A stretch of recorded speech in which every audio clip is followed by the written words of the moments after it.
The morning sun slid gently through the kitchen window of the Whitmans' townhouse in Boston's Beacon Hill, casting soft gold across the tiled floor. Rachel Whitman stood barefoot by the counter, a cup of coffee cooling in her hands, and tried to remember whether she had already fed Lily her breakfast. It was a small thing, almost laughable, but it was the third time this week she had asked herself the same question. Lily's bowl of oatmeal sat half-eaten on the table. Rachel stared at it, as if the answer might reveal itself in the swirl of milk and oats. But her mind offered nothing but static. She was 30 now, and life was supposed to feel steady. She had a husband, Daniel, a man from one of Boston's most established families. She had a daughter, 2 years old and bright as sunlight. They lived in a beautiful 3-story home not far from the Charles River, where the city's skyline looked like a promise. Everything should have felt secure. And yet, in the past few weeks, Rachel had started to wonder if something inside her was quietly unraveling. It began with small lapses. Her keys turning up in the refrigerator. Lily's baby monitor unplugged when Rachel swore she had left it on. The laundry detergent sitting in the pantry instead of the laundry room. Harmless mistakes, maybe, but there were too many of them. And then there was the stove. That day still made her heart tighten. She had come back from putting Lily down for her nap to find the kitchen thick with the smell of something burning. A pot on the back burner was smoking, the flame still high beneath it. Rachel remembered turning it off. She was sure she had, but when Daniel rushed in, his face pale, he only stared at her with a kind of cautious concern that cut deeper than any accusation. "You need to be more careful," he'd said quietly, lifting Lily into his arms as if Rachel herself might be a danger. After that, the fear took root. It followed her through the day like a shadow, whispering questions she couldn't answer. Was this normal exhaustion? The after effects of pregnancy, maybe? Postpartum fog that had lingered too long? Or was it something worse? Something she couldn't bring herself to name? One night, the unease sharpened into something stranger. Rachel had been folding laundry in the bedroom, the house silent except for the hum of the heater, when she heard it, a soft, lilting laugh. A woman's laugh. It drifted down the hallway, light and teasing, as though someone were standing just beyond the doorway. Rachel froze, listening. "Daniel!" she called, but there was no answer. She stepped into the hall, her pulse quickening. "Hello." The sound vanished as suddenly as it had come. When Daniel came home later, she told him about it, trying to sound casual. He chuckled and kissed her temple. "You probably imagined it. You've been tired." But Rachel knew she hadn't imagined it. The laugh had been too real, too close. And now, sometimes when she was alone, she thought she heard it again, a fleeting giggle in the next room, gone when she turned her head. She didn't tell anyone else. Not Hannah, her twin sister, who would worry herself sick. Not her co-workers at the law firm, where she hoped to return soon and maybe earn a promotion. The last thing Rachel needed was whispers about her mental state circulating through the office. So she kept it to herself. She forced smiles at the playground, double-checked the locks and switches before bed, wrote reminders on sticky notes she plastered around the house like a desperate breadcrumb trail. And still, there were moments when she stood in the kitchen or the nursery and felt as though reality itself was shifting beneath her feet. On that Saturday morning, as Lily giggled from her high chair and Daniel hummed absently over his phone, Rachel leaned against the counter and pressed her palms together, trying to steady her breath. Maybe this was just stress. Maybe she was overreacting. But deep down, a quiet dread had begun to coil in her chest. The sense that something was wrong, and not just with her memory. Something deeper, something she couldn't see yet. And as the light poured through the windows of the Whitman home, Rachel felt the first tremor of a fear she could not name. The fear that she was losing her grip on herself, or worse, that someone else was loosening it for her. For years earlier, Rachel Whitman had been a very different woman, fresh out of law school. She'd landed a coveted junior associate position at a mid-sized firm in downtown Boston, a place where ambition hummed in the hallways and partners spoke in clipped tones about billable hours and precedent-setting cases. Rachel was eager, hungry to prove herself, and reckless in the way only people in their 20s could be.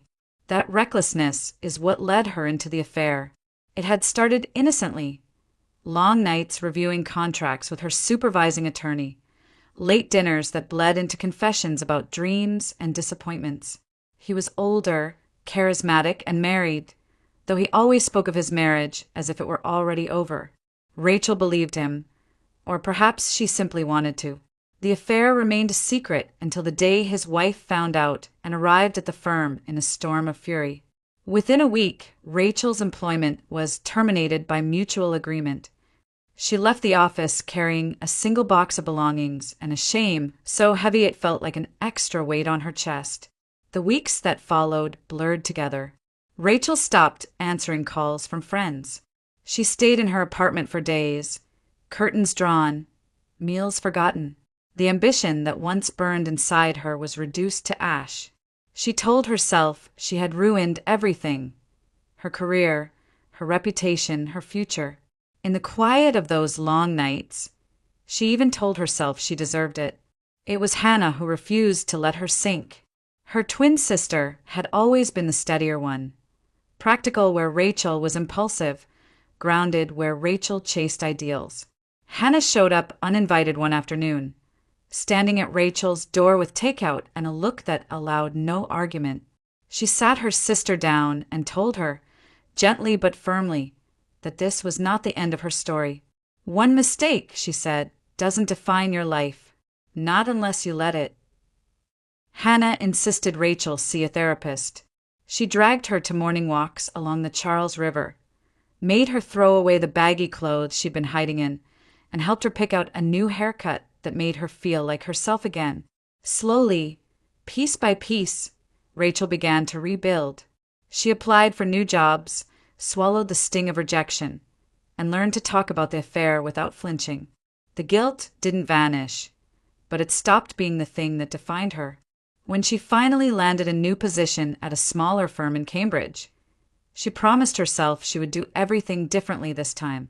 No shortcuts, no entanglements, no letting someone else's choices derail her own. For the first time in months, Rachel felt like she could breathe. It was there, in that second chance she had built from the wreckage of her past, that Daniel Whitman walked into her life.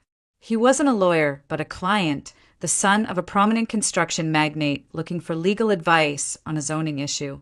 Rachel noticed him first as a presence. Confident but not arrogant, polite but distant, the kind of man used to being listened to. Their early conversations were all business, clipped and professional. Yet, something softened as the meetings went on. A lingering glance, a joke shared over coffee, a spark she hadn't expected and wasn't sure she wanted. Daniel asked her out months later, long after the case had concluded. Rachel hesitated at first. Her last relationship had cost her everything, and the idea of letting someone close again terrified her. But Daniel was patient. He invited her to dinner, and when she said no, he asked again, this time suggesting something casual, just a walk along the river. She said yes. The walk turned into dinner, dinner into weekend trips. Slowly, quietly, Rachel's heart thawed. The affair with her former boss faded into a scar, still visible, but no longer painful to touch. With Daniel, things felt different. Safe, steady, full of possibility. She could not have known then how complicated that possibility would become. But in those early days, standing beneath the autumn trees as leaves drifted into the Charles, Rachel believed she had finally outrun her past. And for a while, she truly had. The wedding had been a quiet, elegant affair on a crisp October afternoon. Just family and a handful of close friends gathered in a historic chapel on the outskirts of Boston. Rachel remembered every detail. The faint scent of lilies in the air, the way Daniel had looked at her as she walked down the aisle, the soft tremor in his voice when he said, "I do." For the first time in years, her life felt like it was moving forward again, toward something steady and good. Victoria and Richard Whitman welcomed her warmly into the family. They were formidable figures in Boston's business circles. Richard, the head of a decades-old construction company, and Victoria, his meticulous partner in both life and work. Yet with Rachel, they were surprisingly gentle. Victoria would stop by with homemade soup in the early days of the marriage, insisting Rachel eat more. Richard spoke to her not as an outsider, but as someone already part of the Whitman legacy. It reassured Rachel, who had always feared that her past might shadow her new life. Not long after the wedding, Rachel and Daniel began talking about starting a family. It didn't happen easily. Months passed, then a year, and each negative test carved a little deeper into Rachel's heart. Doctors told her that stress could be a factor, that treatments might help. And so began the appointments, the injections, the long mornings in waiting rooms under harsh fluorescent lights. Through it all, Daniel remained supportive, or at least he said the right words. But something in his demeanor felt distant, as if the subject of children belonged more to Rachel's world than his. When the second line finally appeared on the pregnancy test, Rachel cried. She had dreamed of this moment for so long, and now it was real. She ran to Daniel with the test clutched in her hand, her heart pounding with joy. He smiled, kissed her forehead, and said, "That's great news." It was exactly what one should say. And yet, something about the flatness in his voice lodged itself in her chest. It wasn't indifference, exactly. More like detachment, as though the news didn't quite belong to him. Pregnancy softened Rachel in ways she hadn't expected. She documented each flutter and kick, spoke to the growing life inside her belly as if Lily could already hear her. Daniel accompanied her to the first few doctor's appointments, but stopped making excuses for his absence by the third trimester. "Meetings," he would say, "or you'll text me the details, right?" Rachel told herself it was fine, that work was demanding and he would be more involved once the baby arrived. Lily came into the world on a rain-washed morning in early spring, her cries filling the delivery room like a promise. Rachel held her close, overwhelmed by a love so fierce it brought tears to her eyes. Daniel stood by the bed, looking down at his daughter with a polite smile, as if meeting the child of an acquaintance. He kissed Rachel's cheek and said, "She's beautiful." Then he stepped out to take a phone call. The weeks that followed were a blur of sleepless nights and quiet joys. Rachel memorized the tiny curl of Lily's fingers, the rhythm of her breathing against Rachel's chest. Motherhood, for all its exhaustion, felt like stepping into the truest version of herself. And yet it was lonelier than she had imagined. Daniel rarely woke for midnight feedings. He held Lily for a few minutes here and there, then retreated to his study with a glass of scotch and his phone. Rachel told herself it was temporary, that some men took longer to bond, that the weight of fatherhood might simply be sinking in slowly. She clung to the belief that time would change things, that once Daniel saw their daughter smile, once he heard her first word, something inside him would awaken. Until then, Rachel carried the weight of motherhood alone, grateful for every moment with Lily, yet quietly yearning for the family she had imagined, the one she still believed might one day exist. It was a little past 2 a.m. when Rachel woke, disoriented and tangled in the sheets. The room was dark except for the faint glow of the city through the curtains, and the house was silent, too silent. It took her a moment to realize what had roused her. The space beside her was empty. Daniel's side of the bed was cold. At first, she thought he might be in the bathroom, but when the minutes stretched and he didn't return, she pushed the covers aside and slipped her feet into the slippers by the bed. The hallway creaked softly under her steps as she padded toward the faint light spilling from the study down the hall. That's when she heard it, his voice, low and intimate, the tone he hadn't used with her in years. "Of course, my beautiful," Daniel murmured. Rachel froze. The words hung in the air like smoke. "I love you too." Her pulse thundered in her ears. She edged closer, heart hammering, barely daring to breathe. "Everything is going according to plan," he continued, his voice calm, measured, the same voice he used in board meetings. She already thinks she's losing her mind. The plan is working. Rachel's breath caught. For a moment, the world tilted.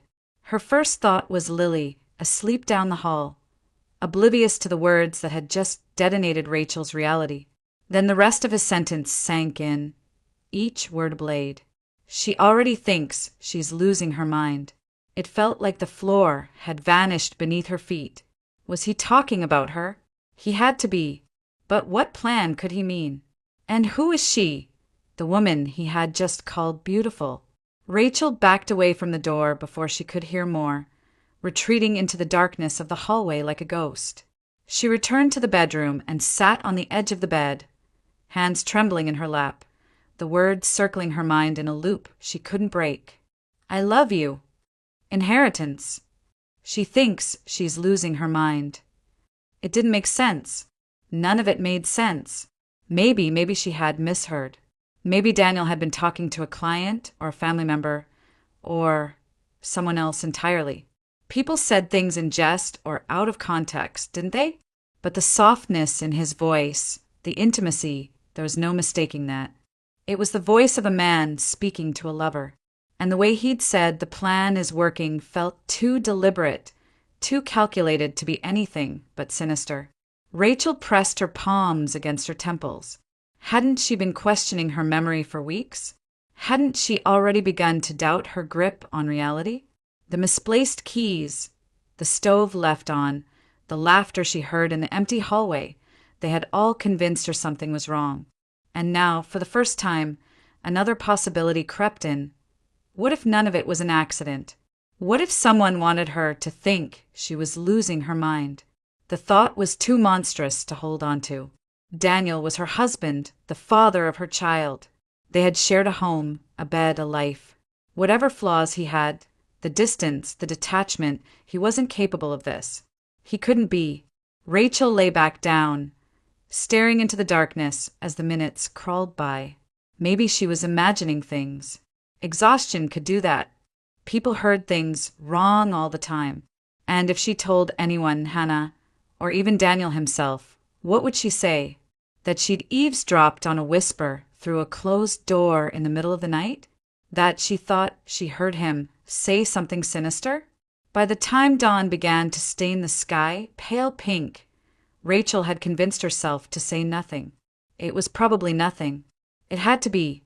And yet, as she lay beside Daniel when he returned to bed an hour later, his breathing deep and even, his arm brushing hers, she could not silence the echo of his words. She already thinks she's losing her mind. The plan is working. For the first time since she'd met him, Rachel felt something sharp and unfamiliar pierce through her trust. The faint, chilling edge of fear. The days that followed blurred into a strange, uneasy rhythm. On the surface, everything in the Whitman household remained the same. Lily's giggles filled the kitchen. Daniel left early for work and returned late, and Rachel went through the motions of daily life. But beneath that thin layer of normalcy, something darker was stirring, something that made Rachel question the ground beneath her feet.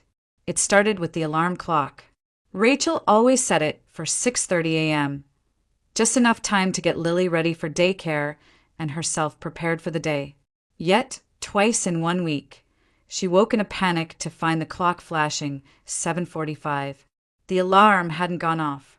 She was sure she'd set it.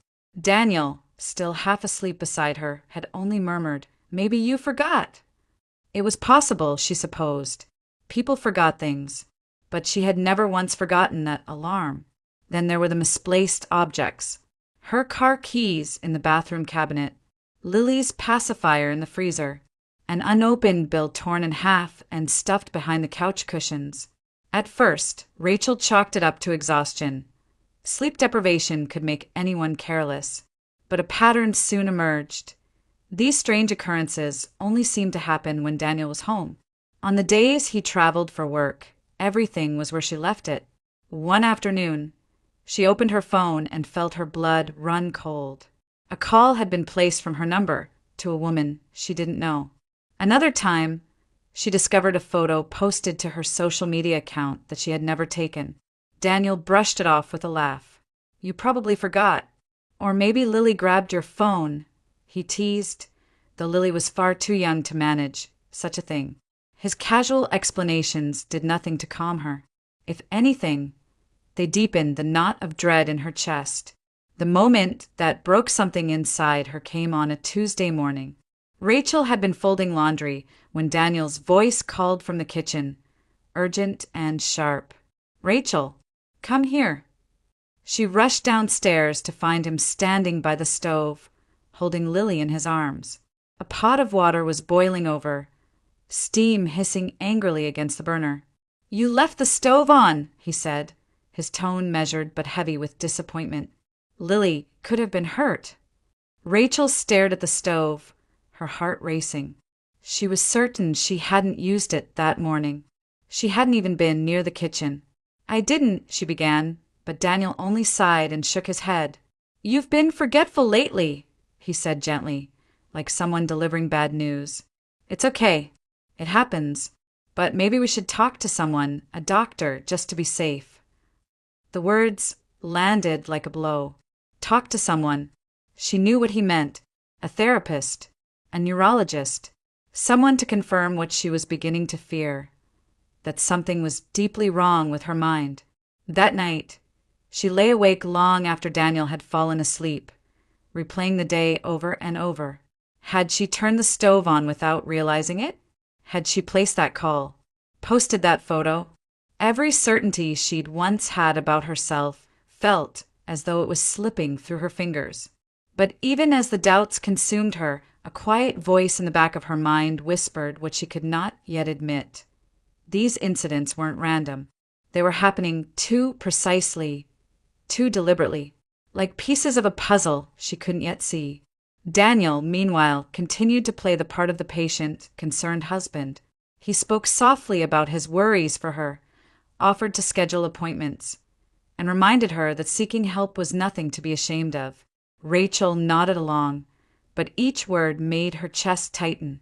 If he was right, if she was truly losing her grip, then she was a danger not just to herself, but to Lily. But if he was wrong, if her instincts were right, then something far more terrifying was happening in that house. And either way, the thought clawed at her as she drifted into uneasy sleep. She was no longer sure she could trust her own mind, or the man sleeping beside her. By the time Rachel finally called Hannah, her hands were shaking so badly she nearly dropped the phone. They met that afternoon in a quiet cafe near the public garden, the kind of place they had once gone to gossip about work and talk about dreams. Now, Rachel stared into her untouched cup of tea and tried to steady her breath as she told her sister everything. Every strange incident, every misplaced object, every creeping doubt that had taken root in her mind.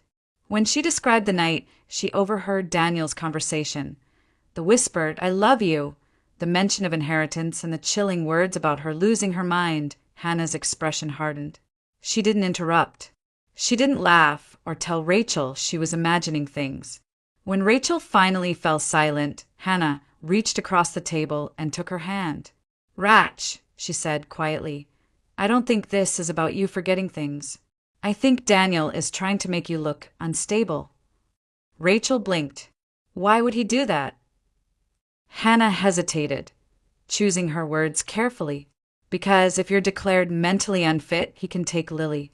He can take control of everything, custody, property, any inheritance tied to her. And if he's talking about a plan, it sounds like this isn't spontaneous. He's building a case." The idea was so monstrous, Rachel wanted to reject it outright. Daniel was her husband. He might be distant, inattentive, even cold, but this? It felt too calculated, too cruel. And yet, the puzzle pieces slotted into place with disturbing ease. The alarm clock, the misplaced items, the stove, the phone calls, the voice in the night. "What do I do?" Rachel whispered.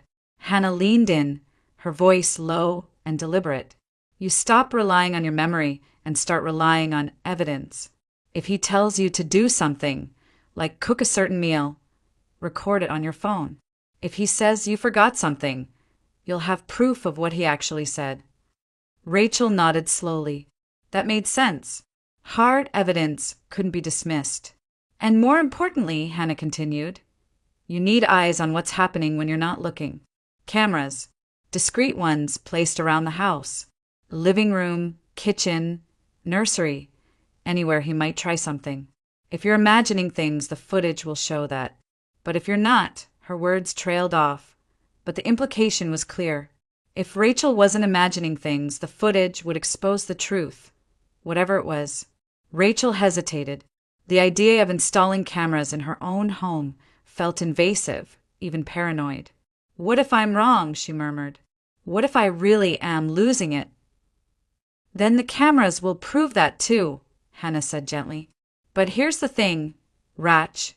If you were truly losing your mind, would you be questioning it this way? Would you be this desperate to make sure you're not? Rachel stared down at her tea, cooling untouched between them. Hannah's logic was unshakable, and beneath the fear, a thin thread of resolve began to weave itself into something stronger. They talked for another hour, sketching out details, where to place the cameras, how to keep them hidden, how to back up the footage without Daniel knowing. Hannah promised to help install them and to check in regularly. Before they parted, she squeezed Rachel's hand again. You're not alone in this, she said, and you're not crazy. That night, after Lily was asleep and Daniel had retreated to his study, Rachel moved through the house with deliberate care. She tucked a small camera high on the bookshelf overlooking the kitchen. Another went behind a row of picture frames in the living room. A third, the smallest of all, nestled discreetly atop the nursery bookshelf. By the time she was done, her heart was pounding, her palms damp with sweat. It felt wrong, deceitful, even to surveil her own husband. But as she stood in the darkened hallway, listening to the faint hum of the baby monitor, she knew this was her only chance to know the truth. For weeks, Rachel had been living inside a fog of doubt. But now, for the first time, she felt a fragile sense of control returning.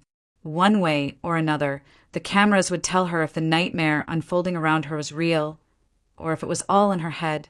The next morning began like any other, until Rachel walked into the kitchen. She stopped dead in the doorway, her breath catching in her chest. The floor was covered in shards of broken dishes. A trail of flour snaked across the tiles. A half-empty trash bag lay overturned, its contents scattered like debris after a storm. And on the windowsill, of all places, someone had carefully arranged a row of potato peels, their edges curling and brown. Rachel's stomach twisted. She had gone to bed with the kitchen spotless. She remembered wiping the counters, rinsing the sink, turning off the lights. Lily had been asleep. Daniel had been reading in his study. Nothing, absolutely nothing, had been out of place. Ratch. Daniel's voice came from behind her.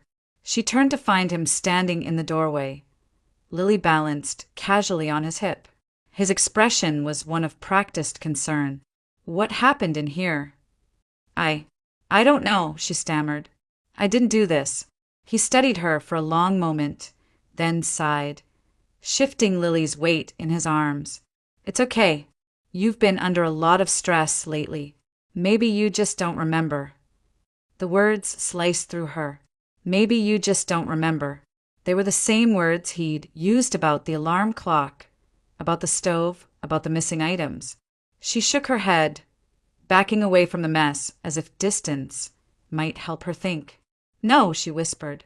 I didn't do this. Daniel's tone softened, patronizing. It's nothing to be ashamed of. These things happen. Maybe we should talk to someone just to rule things out. For peace of mind. Rachel barely heard him. Her pulse was roaring in her ears.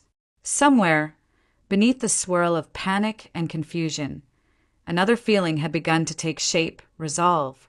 The cameras. She had almost forgotten about the cameras.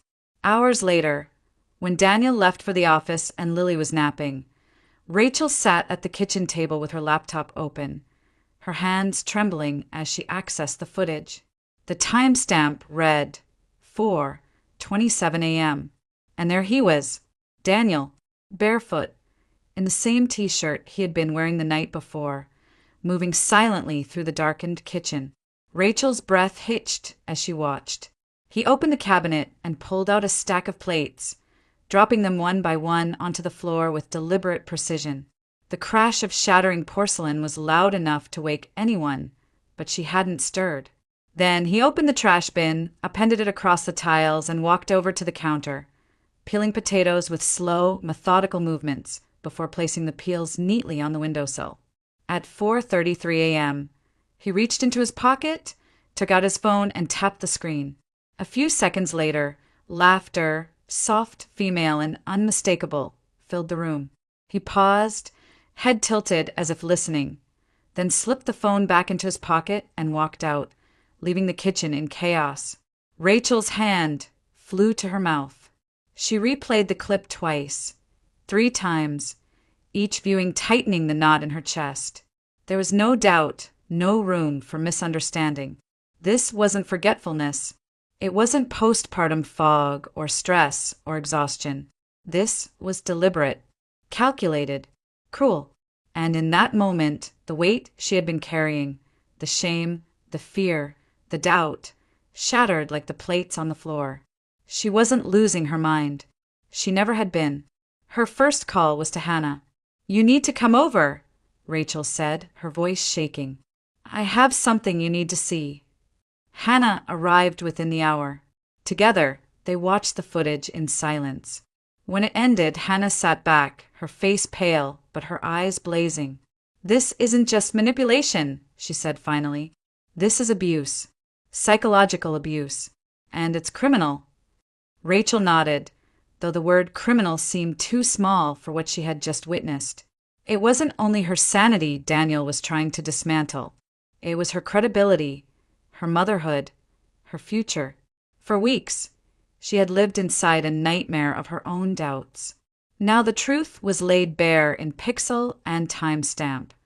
The man she had trusted most was the one carefully building the illusion of her madness. And Rachel, for the first time in months, felt something like power stir inside her. The fog had lifted. The truth was hers, and she would not let it be buried. Rachel spent most of the night staring at the ceiling, replaying the footage in her mind. Every frame of Daniel's calculated sabotage burned behind her eyes. The broken plates, the staged mess, the laugh track played into the darkness. She barely slept. By morning, she knew what she had to do. Victoria Whitman answered the door herself when Rachel arrived at the family's stately brownstone in Back Bay. The older woman looked surprised to see her standing there with a tablet clutched tightly in her hands. "Rachel, darling," she said warmly, ushering her inside. "Is everything all right?" "Not really," Rachel replied, her voice thin and strained. "I need to talk to you. It's important." They sat in the parlor, Victoria with her usual poise, Rachel hunched on the edge of the sofa, hands trembling as she opened the video. She said nothing as the footage played, only watched Victoria's face pale with each passing second. When the recording ended, silence stretched between them, heavy and suffocating. "My God," Victoria whispered, her hand covering her mouth. "He did all of that." Rachel nodded, her throat tight. "I thought I was losing my mind. I thought something was wrong with me. But it was him all along." Victoria stood and began pacing, her usual composure unraveling. I can't believe he would go this far," she murmured. "Although maybe I can. Maybe this is my fault." Rachel frowned. "What do you mean?" Victoria sank back into her chair and stared out the window for a long moment before speaking. Daniel wasn't always like this. He was a difficult teenager, wild, reckless. He dropped out of college after his first year, blew through his trust fund on parties, drugs, women. Richard and I tried everything. Therapy, threats. Nothing worked. Finally, we told him if he didn't change, if he didn't clean up his life, we would cut him off completely. She gave a bitter laugh. And it worked, or so he thought. He straightened up, went back to school, joined the family business. We told ourselves he had grown up. Her eyes flicked back to the tablet, to the image frozen on the screen of Daniel scattering trash across the kitchen floor. But maybe he just learned how to hide who he really was. Rachel listened in silence, a hollow ache forming in her chest. It was strange. She had always seen Daniel's parents as distant but dignified, pillars of propriety. Now, watching Victoria's guilt crack her polished exterior, Rachel felt a flicker of something unexpected. Pity. "There's something else you need to know," Victoria said after a long pause. "When Lily was born, Richard and I revised our estate plan. Everything, the company, the properties, the investments, is set to go to her when she comes of age. Not Daniel. Lily. We wanted to protect her future and yours. And we made one thing clear. If Daniel were ever to harm you, emotionally or otherwise, we would transfer even more to you, directly." Rachel stared at her. "He knows about this?" Victoria nodded. "He does. And I suspect that's exactly why he's doing this." The pieces clicked into place with a sickening finality. Daniel didn't just want Rachel gone. He wanted her discredited. If she were declared mentally unfit, unstable, delusional, he could fight for full custody of Lily. He could control the inheritance meant for his daughter without appearing to be the villain. "Rachel," Victoria said softly, her voice trembling, "I am so deeply sorry. We thought we were saving him. We thought we were shaping him into a man who could carry our legacy with pride. But we didn't fix him. We created this." Her words hung in the air like a confession. Rachel swallowed hard. The anger she expected to feel wasn't there. Only a deep, cold clarity. She finally understood the scope of what she was facing. This wasn't about a failing marriage or a man cheating on his wife. It was about control, power, legacy, and Daniel was willing to destroy her piece by piece to get it. Victoria reached for Rachel's hand, her eyes shining. "You are not alone in this. Whatever you decide to do, we will stand behind you. We owe you that much." Rachel nodded slowly. For the first time in weeks, the fog of doubt and fear lifted, replaced by something sharper. Knowledge. Purpose. The truth was out now, brutal and undeniable.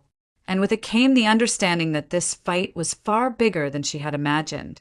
The days that followed Rachel's conversation with Victoria were filled with a strange, sharpened clarity. For weeks, she had been stumbling through fog, doubting her own mind. Now, with the truth laid bare, she saw everything for what it was. And once you see a thing clearly, it's impossible to unsee it. Rachel began documenting everything. Every conversation with Daniel, every accusation he hurled, every manipulative turn of phrase. She recorded their interactions, took photos of the staged incidents, and saved screenshots of messages he sent. Hannah helped her compile it all into a meticulous file, timestamps, videos, transcripts, a fortress of evidence.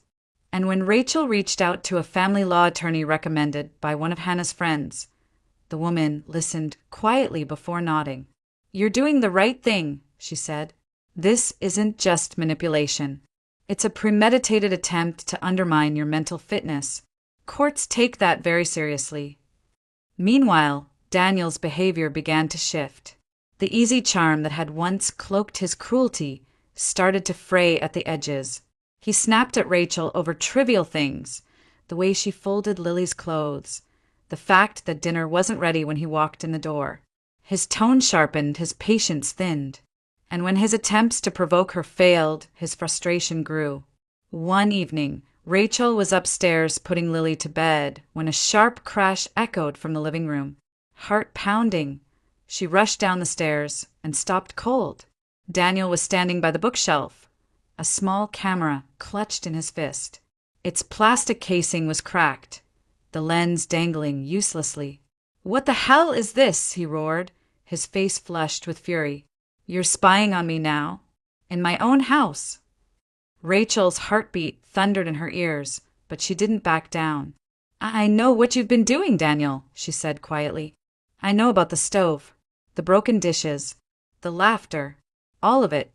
For a heartbeat, something flickered in his eyes, surprise, maybe even fear, before it hardened into rage. "You're delusional," he spat. "You're losing it, and now you're fabricating stories to cover your own breakdown." "I have proof," she said, her voice steady despite the tremor in her hands. "Video proof. And I've spoken to a lawyer." The silence that followed was heavy, electric. Daniel's jaw clenched. "You think anyone will believe you?" he hissed. "You're unstable, Rachel. Everyone knows it.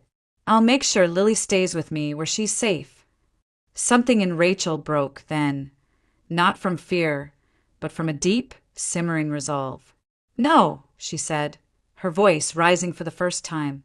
"You don't get to decide that anymore." Daniel's face twisted. "You're nothing without me," he snapped. "You have no job, no money.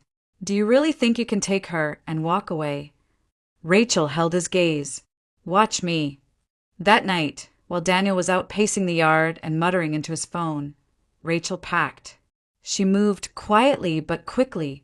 A suitcase of clothes, Lily's favorite stuffed rabbit, the folder of evidence she had compiled. When Lily stirred awake, Rachel whispered soothing words and wrapped her in a blanket. They slipped out of the house just after midnight, the cold Boston air biting at Rachel's cheeks. Hannah was waiting at the curb, her car idling under the dim streetlight. When Rachel climbed in, Lily still asleep against her shoulder, Hannah reached over and squeezed her hand. "You're safe now," she murmured. Rachel looked back once as the house receded into the distance. The windows glowed faintly in the dark, a hollow shell of the life she had once dreamed of. But she felt no regret, only relief, only strength. For the first time in years, Rachel wasn't doubting her memory or questioning her sanity. She wasn't shrinking herself to fit into someone else's version of reality. She was taking back control for herself and for Lily. And as Hannah's car carried them toward the city, Rachel knew there was no turning back. Whatever came next, the legal battle, the confrontation, the storm that was surely ahead, she was ready for it. Because the woman who had once been afraid of losing everything had already lost enough. Now she was done being afraid. The weeks that followed were a blur of paperwork, meetings, and courtroom hearings. But through it all, Rachel felt a quiet, unshakable resolve she had never known before. For the first time in years, she wasn't second-guessing herself. She wasn't shrinking to fit into someone else's story. She was writing her own. With Hannah's help and her lawyer's guidance, Rachel filed for divorce and petitioned for full custody of Lily. Along with the petition, she submitted everything: the videos, the audio recordings, the screenshots, the detailed log of every manipulation and every attempt Daniel had made to undermine her.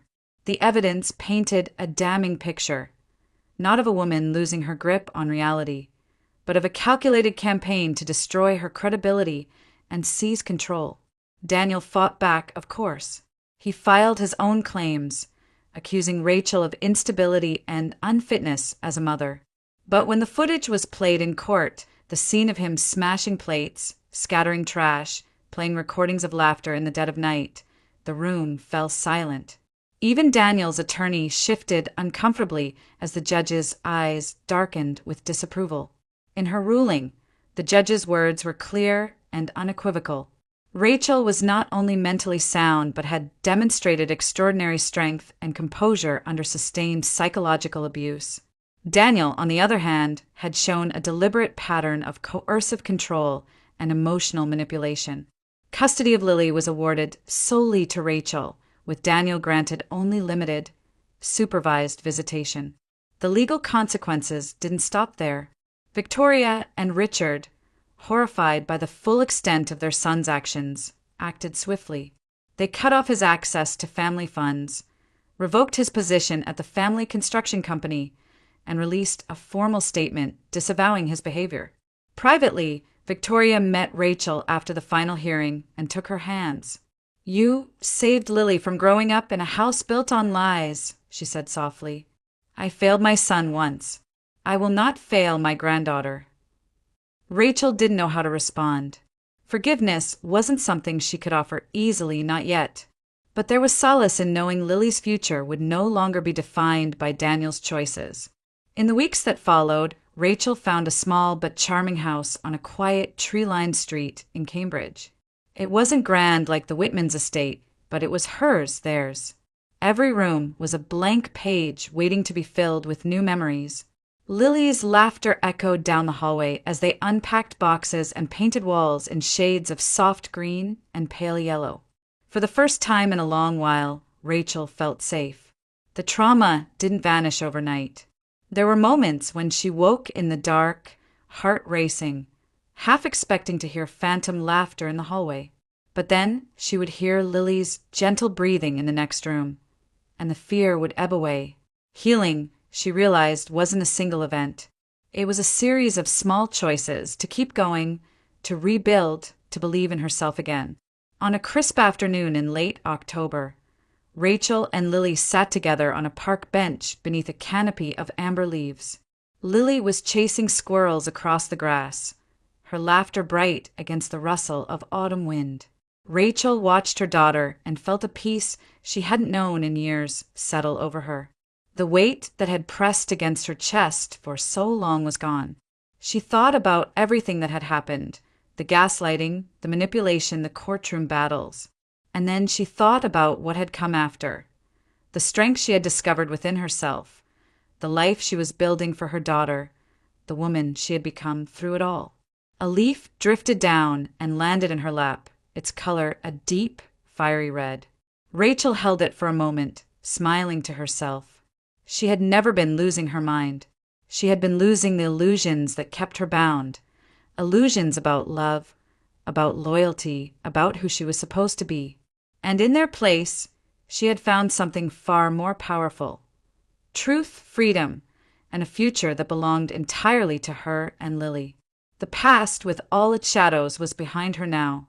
And as Lily ran back to her with a smile wide as the sky, Rachel knew they were exactly where they were meant to be. The world keeps turning, and with each turn comes a new story. When one door closes, another opens, leading us into a journey entirely different. Let us set aside the echoes of the tale just past and step together into a new realm where another destiny awaits to be told. And now I invite you to listen to the second story, a path of its own, unrelated to what came before, yet filled with mysteries and surprises meant only for those willing to journey onward with me. The morning sunlight filtered through the lace curtains, casting soft patterns across the worn hardwood floor of my grandmother's kitchen. I stood by the sink, gently squeezing the rubber bulb of the blood pressure monitor wrapped around her thin arm, watching the numbers rise. My name is Lauren Bennett.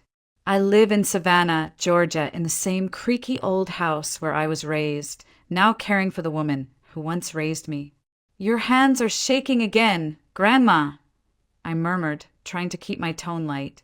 Eleanor Bennett, 80 years old and proud as ever, gave me a scowl that could slice through steel.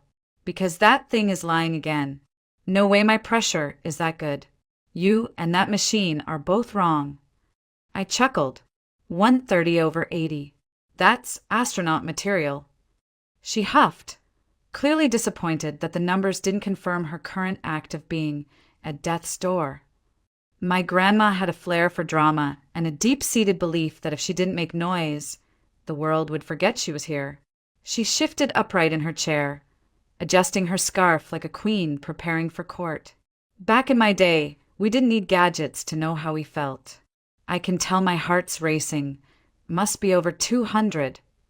Then I guess you'd better sit still, or I'll be calling 911, I teased, placing a plate of toast and scrambled eggs in front of her. At that, her face softened a little. You wouldn't dare. You're right.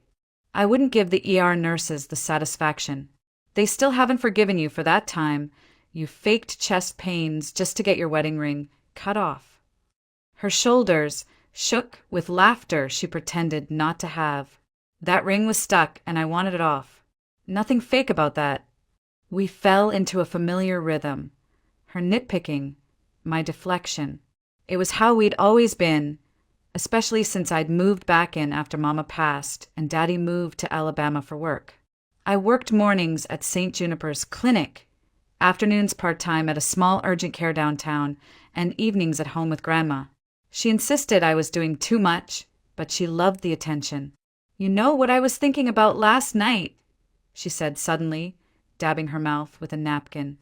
"How much I want to live long enough to hold a great-grandbaby." I glanced at the clock. 7:20. I still had time. "You've told me that every Sunday since I turned 25, Grandma. And I'll keep saying it till you make it happen. You know what they say, if a woman lives to rock a great-grandchild, her sins get wiped clean, like a Southern baptism with diapers." "That's not how redemption works," I said, but I was smiling. She leaned in, narrowing her eyes. "So, anyone new I should know about?" I hesitated for just a moment too long. Grandma caught it. "Aha, I knew it. Don't you dare say it's nothing." "Who is he?" I sighed, still unsure whether it was too soon to say anything. But something about the glint in her eyes, the same glint she had when she caught me sneaking cookies at age 7, made me cave. "His name's Mark. Mark Bennett." She blinked. "Same last name." I shrugged. "Total coincidence. We're not related, I promise. And we've been seeing each other for almost a year now." Eleanor's face bloomed into something between smug and thrilled. "You tell your mama?" "You're the first person I've told." That seemed to please her even more than the breakfast. She patted my hand, squeezing it with surprising strength. "Lauren, if this Mark boy's as good as he sounds, you'd better keep him. Don't let life pass you by." I nodded, tucking the moment away in a quiet corner of my chest. In that warm Savannah kitchen, with the kettle whistling and the trees outside shaking off the last of spring, I let myself imagine it, the life she wanted for me. A family, a future, a kind of peace I hadn't dared hope for in years. Little did I know that peace was already hanging by a thread. At work, I often joked that the front office of Coastal Care Billing smelled like desperation and burnt coffee.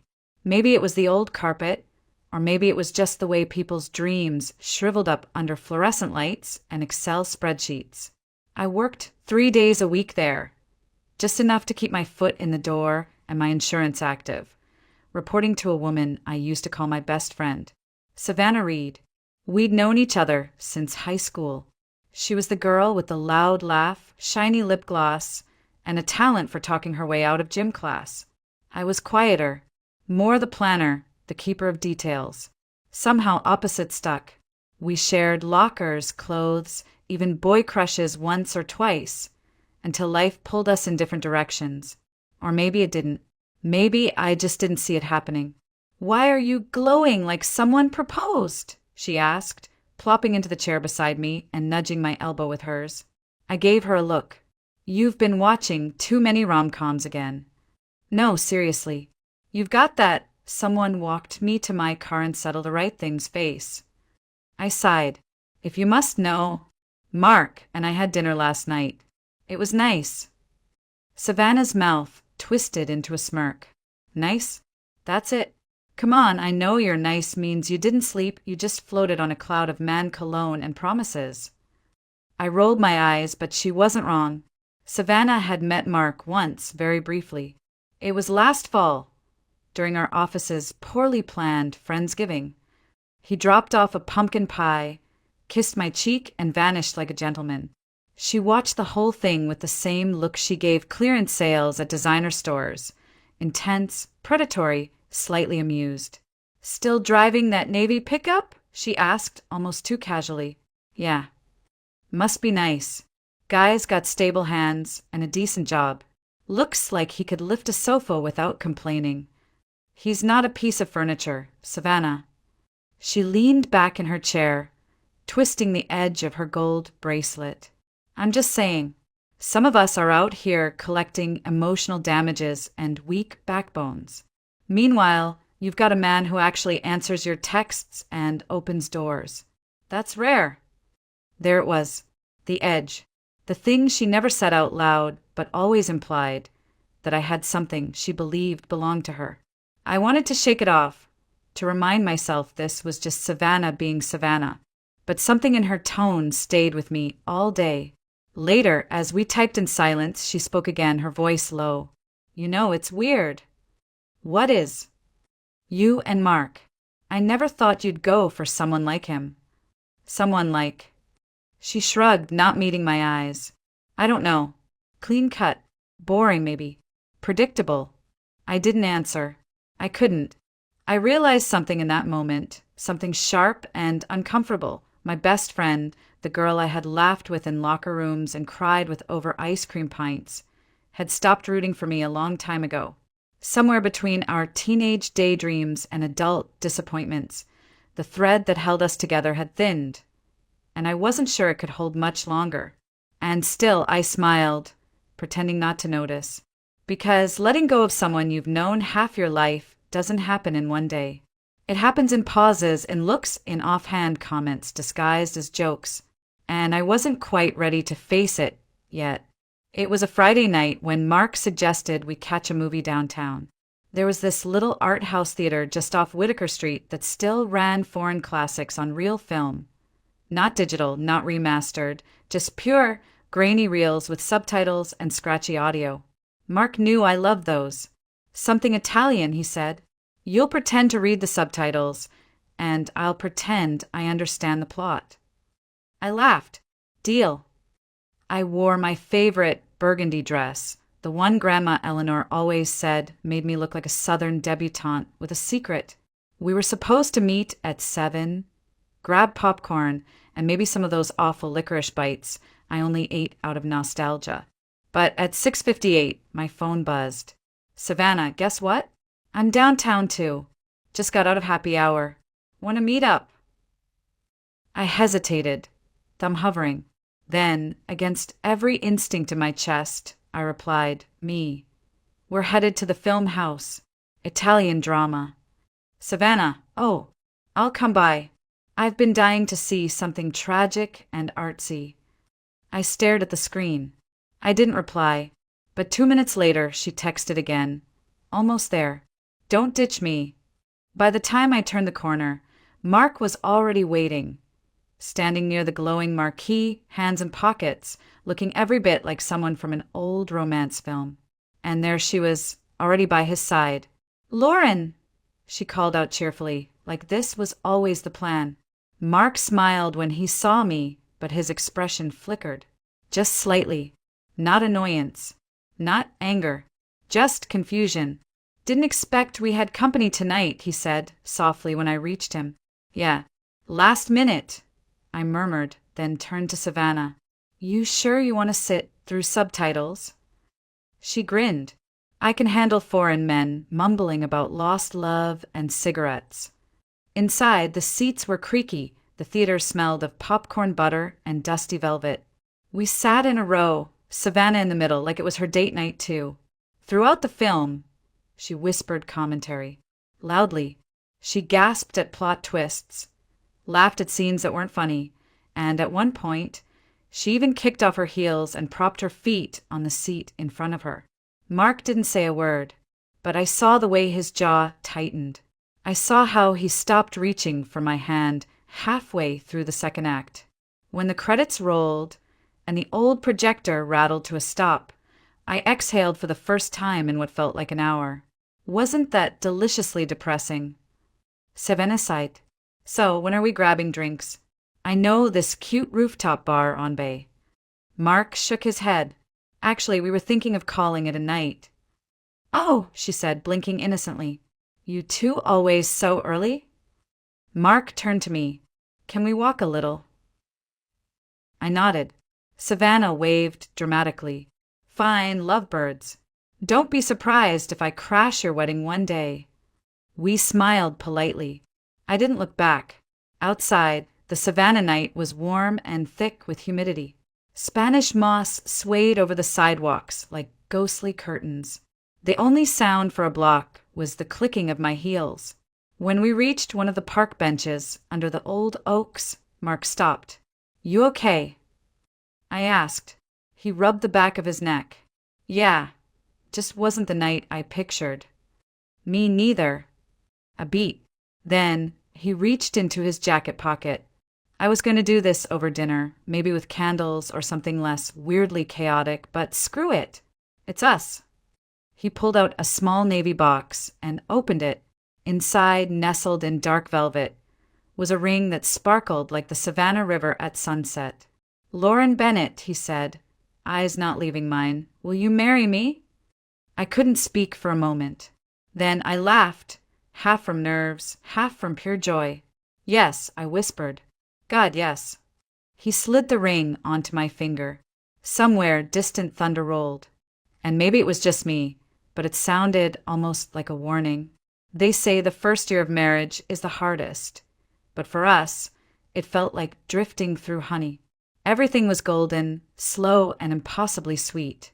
Our tiny house off Magnolia Street may have creaked with age, but it felt like home, ours.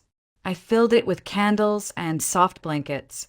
Mark stocked the pantry like we were preparing for winter in the mountains. We didn't have a honeymoon. We didn't need one. Every morning felt like waking up to something sacred. Every night ended with a laugh muffled into the pillow. I still worked part-time, mostly at the urgent care center. Mark was doing well, too. He had started supervising maintenance crews for a property group downtown, which meant steadier hours, better pay. He even stopped bringing home his muddy boots. Our routines felt ordinary, comforting. And then Savannah came by. She didn't call first, didn't text. Just showed up one Sunday afternoon with a bag of cookies from some overpriced bakery on Bay Street and the smell of expensive perfume trailing behind her. I was in leggings and Mark's oversized t-shirt, hair in a messy bun, no makeup. She looked like she'd stepped out of a department store ad. "Well, look at you," she said, surveying the living room with a crooked smile. "Cozy little cottage. I thought you'd moved into something fancier after snagging Mr. Tall and Silent." I laughed, but something about her tone made the air feel less warm. Mark offered her tea, ever the gentleman. She declined, wrinkling her nose like the thought of store-brand Earl Grey might burn her tongue. For 10 minutes, she talked nonstop about her promotion, her new car, her brief entanglement with some local real estate guy. She barely looked at me, but every time Mark spoke, she turned her head sharply, eyes gleaming like she was tuning in to something only she could hear. When she finally left, I stood at the window, watching her strut down the walk in her heeled boots. "You okay?" Mark asked, sliding an arm around my waist. "Yeah," I said, but I wasn't sure. That was the beginning of it. Not the beginning of the end. No, not yet. Just the shift, the first ripple in still water. That visit happened just weeks before I found out I was pregnant, though I didn't know it at the time. Over the next few months, I saw Savannah less and less. Part of it was work. We were both busier. Part of it was me. I didn't reach out. Something unspoken had passed between us, and I didn't know how to undo it. Then came the surprise. The 2 pink lines. I stared at the test for a full 5 minutes before letting myself believe it. Mark held me in the kitchen, both of us barefoot and stunned. He cried. I didn't. I just held on to him and whispered, "We're going to be okay." And we were, at least for a while.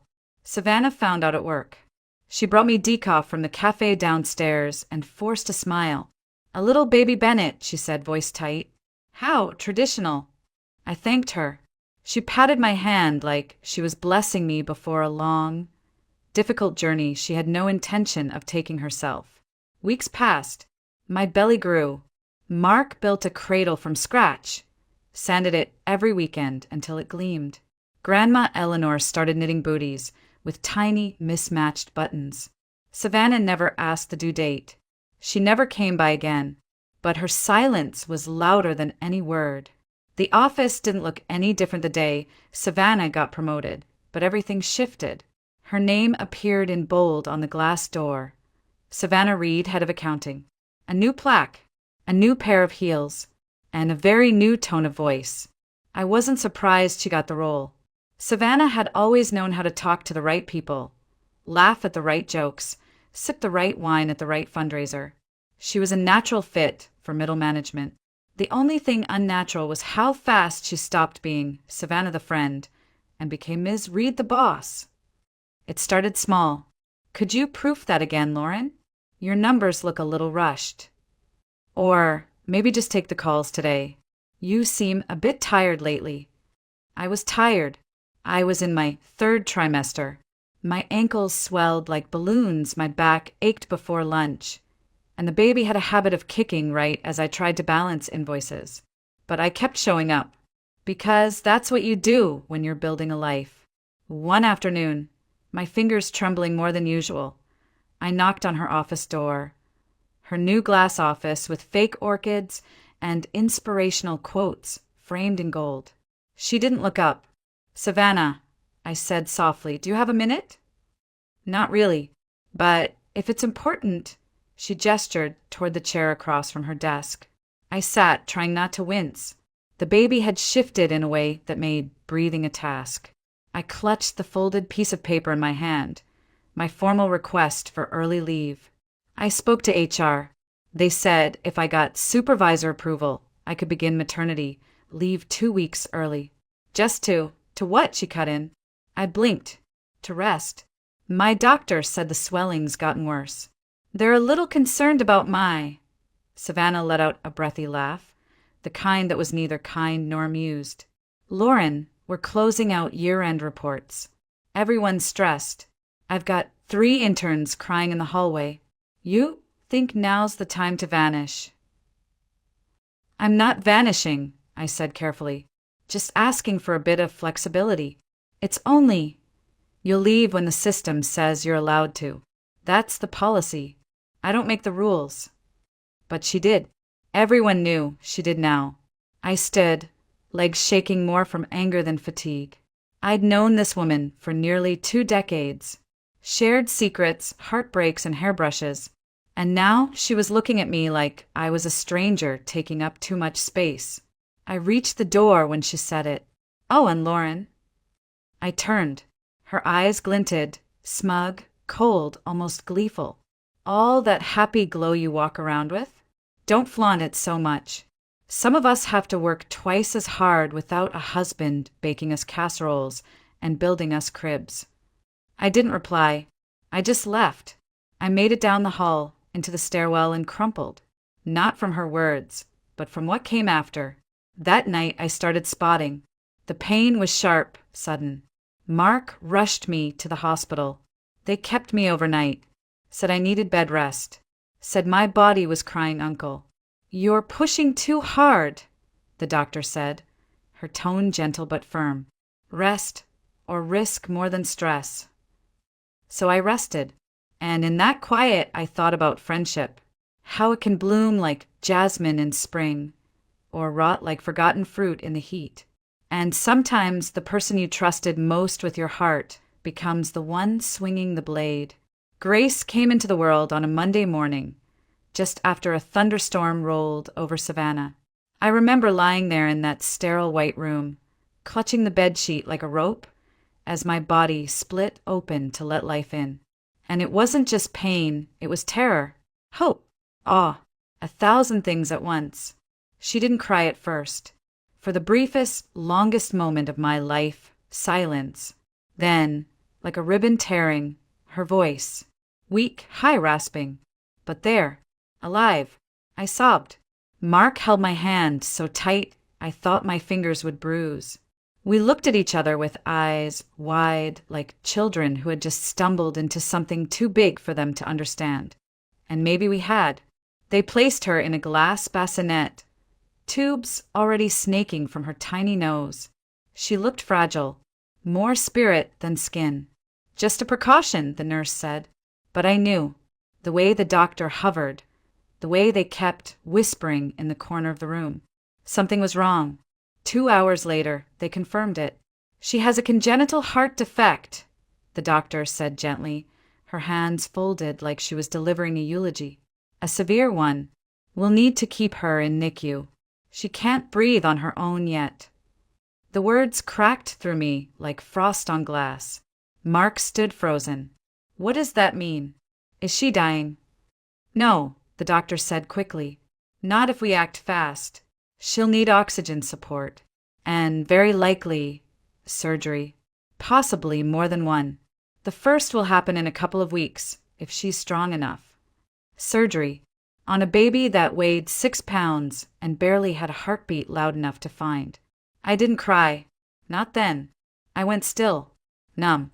Like my body had decided not to feel anything else until it was safe to come back.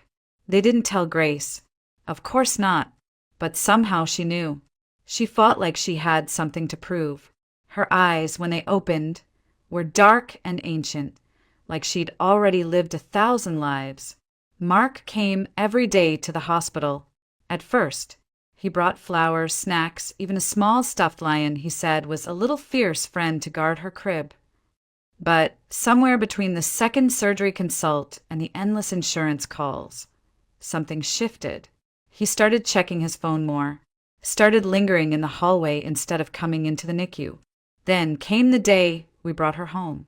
We had prepped for weeks, cleared a corner of the bedroom, installed the oxygen tank, rearranged furniture so I could reach her with just one step.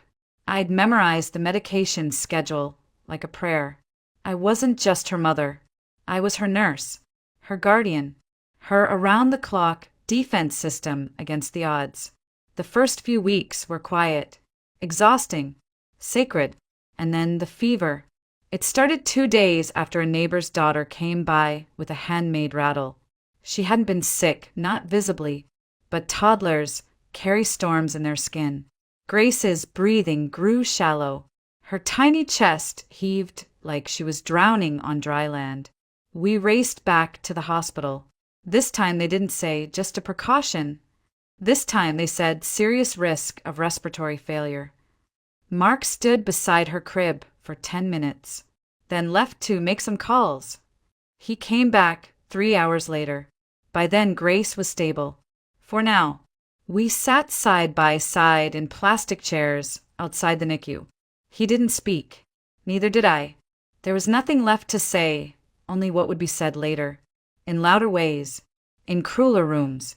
But that night we just listened to the beeping of machines, to the hum of survival, and to the quiet unraveling of something we once called a marriage. There's a silence that settles over a house when love starts to rot. It's not loud, not explosive. It's the silence of two people sharing the same space but breathing in different dimensions. The clink of forks against plates. The hollow thud of footsteps overhead. The way he stopped saying goodnight. Mark changed slowly. At first it was exhaustion. "I'm just tired," he said. "I can't do the late-night feeds. I've got meetings. You're already home all day anyway." Then frustration. Why does she keep crying? Didn't they fix her? Fix her. As if our daughter were some broken appliance that refused to work right. I didn't fight him. Not yet. I thought if I just held it all together, if I stayed calm, reliable, unshaken, he'd come back to himself. To us. But I was wrong. The day it cracked open, the sky was unusually bright. I remember because I had Grace bundled against my chest in a sling, her breath soft against my collarbone, and sunlight filtered through the window like gold mist. Mark came home early. He didn't take off his shoes, didn't kiss my cheek, just stood there at the threshold, jaw clenched like he was bracing for impact. "I can't do this anymore," he said. I didn't move. "What do you mean?" I asked, though part of me already knew. This house, this crying, this version of our life, it's not who I am. I didn't sign up to be a full-time caretaker of a sick kid and a wife who doesn't smile anymore. I looked down at Grace. She blinked up at me, her little lips pursed like a question mark. "Are you leaving?" I whispered. He didn't answer right away, just walked to the hall closet and grabbed his overnight bag. "I've been seeing someone," he said without looking at me. "Savannah." The name hit me like a slap. "Savannah from work." He nodded. "She gets it. She sees me. She makes things feel light again." Light. That's what he wanted. Not love. Not depth. Not loyalty. Just something weightless. I didn't scream. I didn't cry. I walked past him, into Grace's room, and closed the door. He left that night. No goodbye to his daughter. No explanation. Just the sound of his tires on the driveway gravel and the long, low silence that followed. I sat on the nursery floor with Grace in my arms, rocking gently, listening to the wind outside and the hum of the oxygen machine. That was the moment I realized something important. He wasn't coming back, and I didn't want him to. Not the man he'd become. Not the man who looked at his daughter like a burden. Not a miracle. But what I didn't know then was that he wasn't just walking away from us.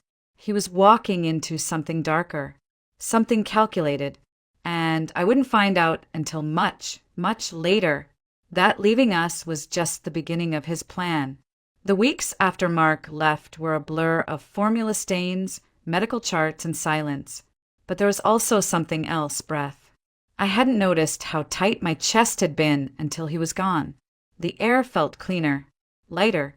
Even with the grief curled in the corners of my room like shadows, I could finally exhale. Grace kept me grounded. Her tiny fingers wrapped around mine with surprising strength. Her gaze, sharp, soulful, never wavered.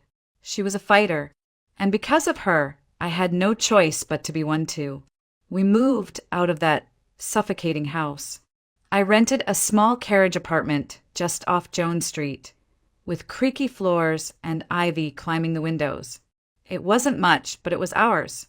I found work at a local print shop that understood when I needed to take calls from the pediatric cardiologist or rush home early if Grace's oxygen levels dropped. It wasn't glamorous, but it was honest. It was healing. Art found its way back into my life in quiet ways. A sketch here, a watercolor there. I'd paint after Grace fell asleep. Her monitors softly blinking in the background like lullabies. My hands remembered more than I expected. The curves, the color, the language of emotion rendered on canvas. And then one night, Cassidy came over with a bottle of cheap wine and a look in her eyes I hadn't seen in years. "There's a community exhibit next month at the River Street Collective," she said, plopping down on my paint-stained couch. "Submit something. You need this." I laughed. "I haven't shown in years." "You haven't breathed in years. Come on, show them who you are now." And so I did. I painted 3 pieces, all of them quiet, all of them strong. They weren't about heartbreak or betrayal. They were about resilience, stillness, the sacred quiet after the storm. Opening night was warm and golden, the gallery filled with string lights and soft jazz. I wore a navy wrap dress that made me feel like I still had a waistline, and I even let Cassidy do my hair. Grace stayed with Miss Moira, the retired fortune teller from down the hall, who treated her like royalty. People looked at my art, stopped, felt. It was like a part of me had been asleep, and now it was stretching its arms in the sun again.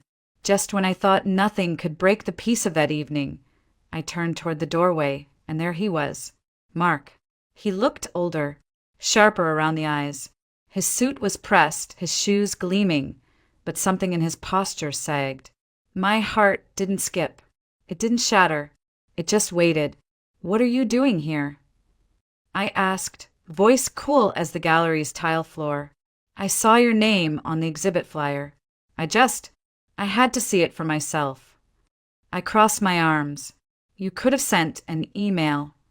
He looked down. "I've made mistakes, Lauren."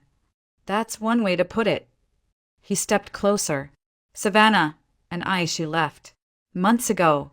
Said she wasn't cut out for real life. And I couldn't stop thinking about you. About Grace. I want to be part of her life." The audacity of it. He hadn't called. Hadn't sent a birthday card. Not even a text when Grace had her 3rd surgery. And now he wanted in. After all the heavy lifting had been done, I stared at him for a long moment. Then I smiled. Not out of kindness. Out of clarity. "You don't even know what her favorite color is," I said softly.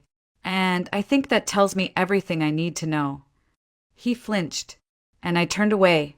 But deep down, I knew this wasn't over. Men like Mark didn't walk away.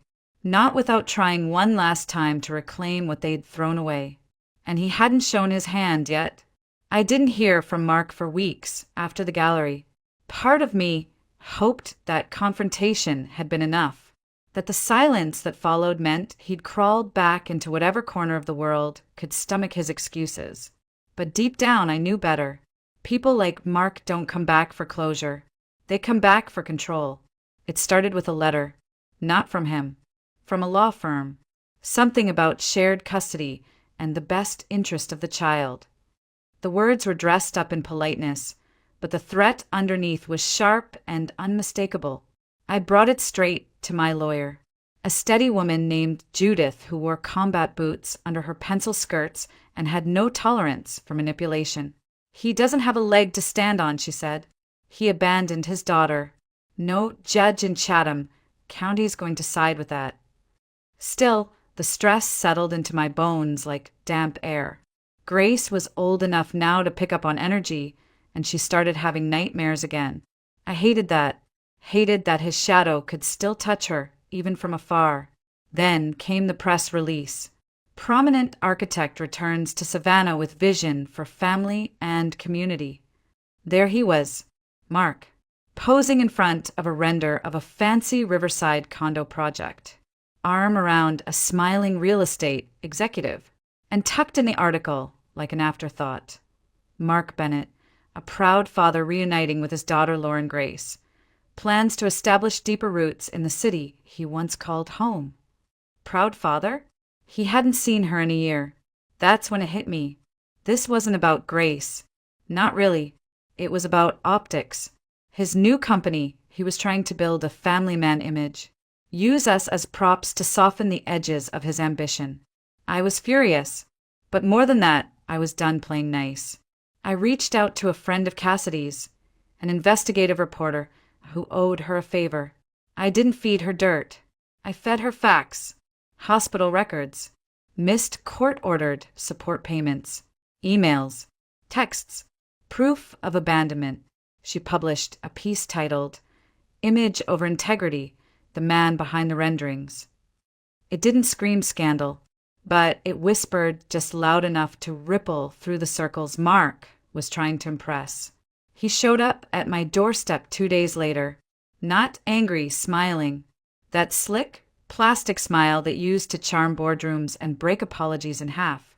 "You didn't have to do that," he said. I opened the door just wide enough for him to see my eyes. "Oh, but I did, because you don't get to rewrite the story anymore." His jaw tensed. This could have been good for Grace. "No," I said, voice steady. "This would have been good for you. She's not a prop. She's not your redemption arc. She's a human being. And you don't even know what color her bedroom walls are." He didn't speak. "Let me make this simple," I continued. "You stay away. You stop using her name in interviews. You drop this charade, or I'll go back to the press with everything." For a moment, I saw the mask slip. The real Mark, raw and cornered. He didn't lash out. He didn't threaten. He simply turned and walked away. That was the last time I saw him. There were no courtroom battles, no tearful reunions, just a quiet ending to a story that should have never been his to control in the first place. And for the first time in a long time, I felt safe. But more than that, I felt free. A year later, I stood on the front porch of our new home, small, white-trimmed, with shutters the color of summer peaches. Grace was inside, napping with her favorite stuffed bear tucked under one arm, and the late afternoon sun poured through the windows like liquid honey. Everything smelled like lavender and lemonwood polish. There were no headlines, no grand pronouncements, just life soft and unfolding. The gallery had offered me a permanent spot that spring. My Resilience series had struck a chord, and suddenly I wasn't just a woman who'd survived something. I was an artist again. People came to see the work, but more than that, they came to feel it. And in those quiet moments between canvas and I felt seen too. Cassidy had stayed in my life, fiercely loyal as ever. We'd sit on my back porch with sweet tea and old Fleetwood Mac records, laughing over nothing and everything. She said the house felt like it breathed, like it was always exhaling peace. And maybe that's what healing is. Not a moment, but a space, a place you build brick by brick, word by word, painting by painting, until it holds you gently and says, "You're safe here." Grace grew stronger. Her heart surgery is behind her now. She was a whirlwind of curls and questions and giggles that bounced off the kitchen tiles. She loved to paint beside me, always in purple, always with glitter. She'd say things like, "Mama, let's draw a dragon who's kind." And I'd nod because I knew exactly what she meant. I didn't date. Not yet. Maybe not ever. But there was something tender in that choice, too. A declaration that I didn't need a love story to be whole. That sometimes the greatest romance is the one you write with your own breath, your own hands, your own life. Still, on warm Saturdays, I'd find myself wandering the stalls at the River Street flea market. I wasn't looking for anything. But one morning, I stumbled across a man selling antique cameras. His name was Daniel, and he had gentle eyes and a voice like slow jazz. We talked about lenses and light and how some moments are best captured by memory. He didn't ask for my number. I gave it to him anyway. We met for coffee the next week. And maybe, just maybe, that's how it begins again, not with a bang, but with a quiet cup of coffee on a slow morning, when you've already made peace with yourself and someone simply fits into the rhythm you've built. I don't know where the road leads next. I just know that wherever it does, I'm not afraid anymore. Because I have grace. Because I have grace. Because I finally gave it to myself.